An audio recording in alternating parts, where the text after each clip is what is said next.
आज हम बात करेंगे एक ऐसे व्यक्तित्व की जिन्होंने हमें संविधान के द्वारा एक स्वतंत्र देश के हर एक नागरिक को जीने का अधिकार और उसके साथ साथ राष्ट्र की एकता और अखंडता सुनिश्चित करने वाली प्रणाली प्रदान की, जिससे देश के सभी वासियों के बीच बंधुता और भाईचारा बना रहे, जिसे हम संविधान कहते हैं।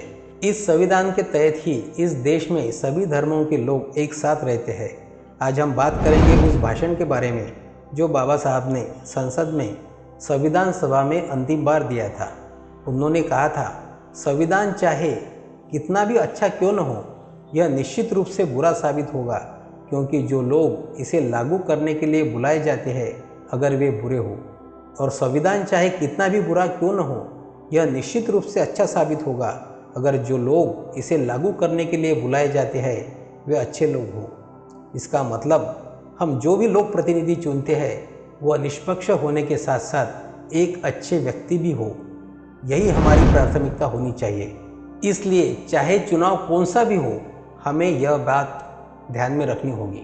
राष्ट्र के ऊपर धर्म को प्राथमिकता देने के खतरे के बारे में बाबा साहब का कहना था कि जिस तरह मोहम्मद बिन कासिम द्वारा सिंध पर आक्रमण, पृथ्वीराज चौहान के खिलाफ लड़ने के लिए मोहम्मद घोरी द्वारा आक्रमण, साथ ही 1857 में ब्रिटिश शासन के खिलाफ लड़ाई में जो भारतीयों के बीच फूट जैसी ऐतिहासिक घटनाओं का उल्लेख करते हुए बाबा साहब ने कहा है कि भारत ने न केवल एक बार अपनी स्वतंत्रता खोई है, बल्कि उसने इसे अपने ही कुछ लोगों की बेवफाई और विश्वासघात के कारण खोया है।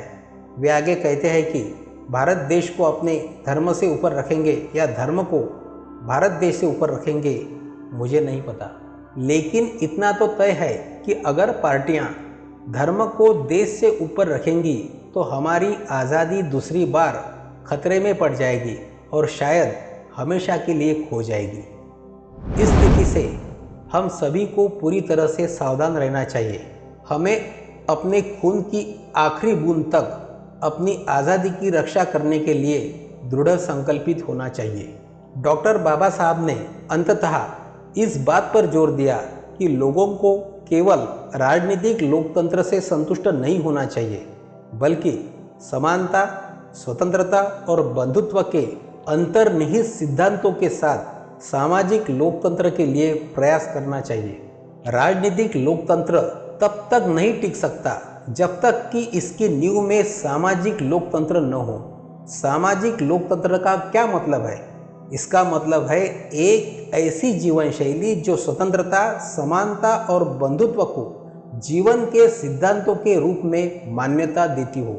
समानता के बिना स्वतंत्रता से बहुत से लोगों पर कुछ लोगों की सर्वोच्चता पैदा होगी, और भाईचारे के बिना स्वतंत्रता से अनेक लोगों पर कुछ लोगों की सर्वोच्चता उत्पन्न होगी, तथा भाईचारे के बिना स्वतंत्रता और समानता स्वाभाविक रूप से नहीं हो सकती। उन्हें लागू करने के लिए एक संविधान की आवश्यकता होगी। यदि हम उस संविधान को सुरक्षित रखना चाहते हैं जिसमें हमने जनता के लिए और जनता द्वारा सरकार के सिद्धांतों को प्रतिष्ठापित करने का प्रयास किया है, तो हमें संकल्प लेना चाहिए कि हम अपने मार्ग में आने वाली बुराइयों को पहचानने में ढिलाई न बरतें। यही देश की सेवा करने का एकमात्र तरीका है। मैं इससे बेहतर कोई रास्ता नहीं जानता। बाबा साहब के इस भाषण से प्रेरित होकर हमें देश के संविधान की रक्षा के लिए सदैव जागरूक रहने की आवश्यकता है।